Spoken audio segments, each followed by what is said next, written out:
Taxonomy for climate finance.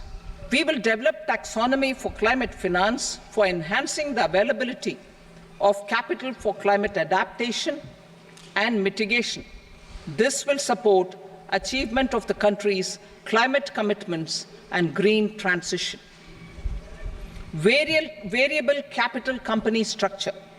We will seek the required legislative approval for providing an efficient and flexible mode for financing leasing of ships and pooled funds of private equity through a variable company structure. Foreign direct investments and overseas investment. The rules and regulations for foreign direct investment and overseas investments will be simplified to 1. Facilitate foreign direct investments, 2. Nudge prioritization, and 3. Promote opportunities for using Indian rupee as a currency for overseas investment. NPS Varthalu. NPS Vatsalya, a plan for contribution by parents and guardians for minors, will be started. On attaining the age of majority, the plan can be converted seamlessly into a normal NPS account. Use of technology. We have successfully used technology for improving productivity and bridging inequality in our economy during the past 10 years. Public investment in digital infrastructure and innovations by the private sector have helped in improving access of all citizens, particularly the common people, to market resources, education, health and services. We will step up adoption of technology towards digitalization of the economy. Ease of doing business. For enhancing ease of doing business, we are already working on the Jan Vishwas Bill 2.0. Further, states will be incentivized for implementation of the business reforms, action plans, and digitalization. Data and statistics. For improving data governance, collection, processing and management of data and statistics, different sectoral databases, including those established under the Digital India Mission, will be utilized with active use of technology tools. New pension scheme. The committee to review the NPS has made considerable progress in its work. I am happy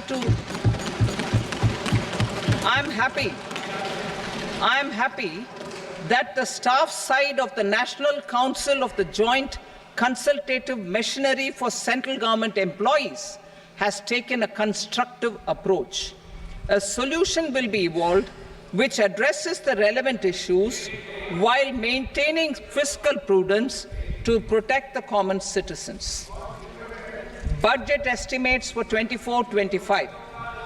For the year 24-25, total receipts other than borrowings and the total expenditure are estimated at 32.07 lakh crore rupees and 48.21 lakh crore rupees respectively.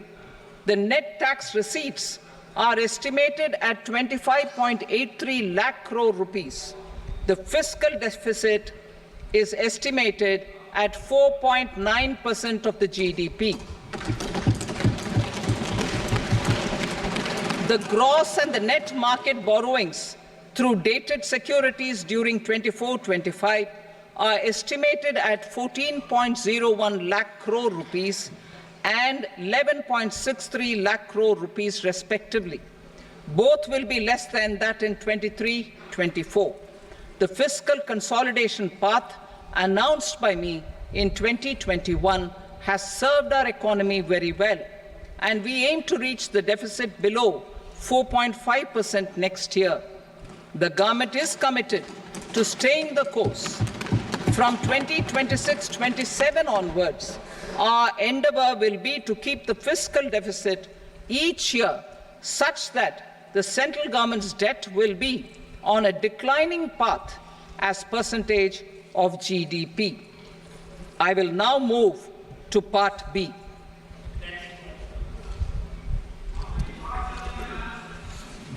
Indirect taxes.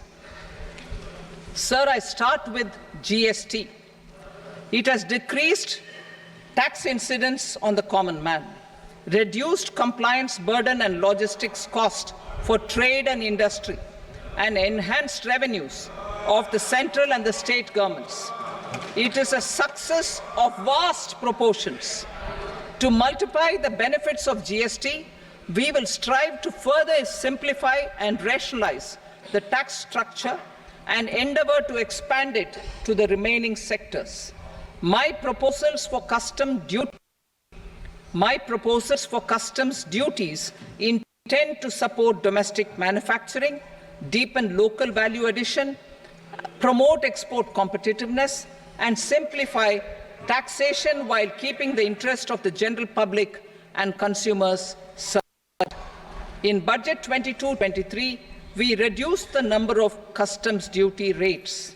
I propose to undertake a comprehensive review of the rate structure over the next 6 months to rationalize and simplify it for ease of trade, removal of duty inversion, and reduction of disputes.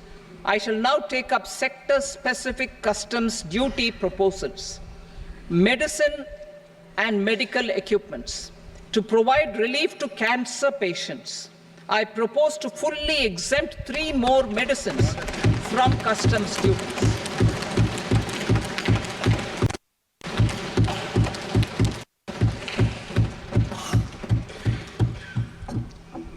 I also propose changes in the BCD on X-ray tubes and for use in medical X-ray machines under the phased manufacturing program so as to synchronize them with the domestic capacity addition. Mobile phone and related parts. With a 3-fold increase in domestic production and almost a 100-fold jump in exports of mobile phones over the last 6 years, the Indian mobile industry has matured.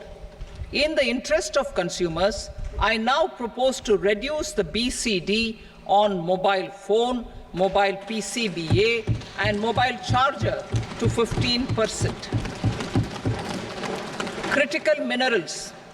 Minerals such as lithium, copper, cobalt, and rare earth elements are critical for sectors like nuclear energy, renewable energy, space, defense, telecommunications, and high-tech electronics. I propose to fully exempt customs duties on 25 critical minerals and reduce BCD on 2 of them.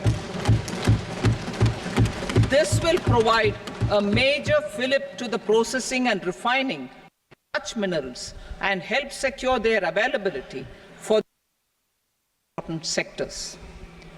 Solar energy. Energy transition is critical in the fight against climate change. To support energy transition, I propose to expand the list of exempted capital goods for use in the manufacture of solar cells and panels in the country. Further, in view of sufficient domestic manufacturing capacity of solar gas, glass, and tinned copper interconnect, I propose not to extend the exemption of custom duties provided to them. Marine products. India's seafood exports in the last financial year touched an all-time high of more than 60,000 crores of rupees. Frozen shrimp accounted for about 2/3 of these exports. To enhance their competitiveness, I propose to reduce BCD on certain broodstock, polychaete worms, shrimp, and fish feed to 5%. I also propose to exempt customs duty on various inputs for manufacture of shrimp and fish feed. Leather and textile. Similarly, to enhance the competitiveness of exports in the leather and textile sectors, I propose to reduce BCD on real down-filling material from duck or goose.